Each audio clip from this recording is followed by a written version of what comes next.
ابو سعید الخدری رضی اللہ عنہ قال سمعت رسول اللہ صلی اللہ علیہ وسلم يقول من رأى منكم منكرا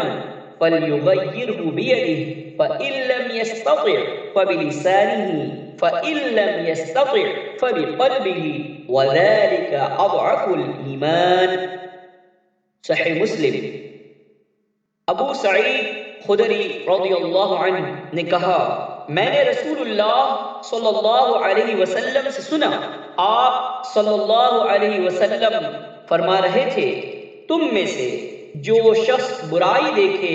اسے چاہیے کہ اسے اپنے ہاتھ یعنی زور قوت سے بدل دے، اور اگر اس کی طاقت نہ رکھتا ہو تو اپنی زبان سے اس برائی کی قباحت بیان کرے، اور اگر اس کی بھی طاقت نہ رکھتا ہو تو اپنے دل میں اسے برا سمجھے اور اس کو بدلنے کی مثبت تدبیر سوچے، اور یہ آخری مرحلہ سب سے کمزور ایمان ہے.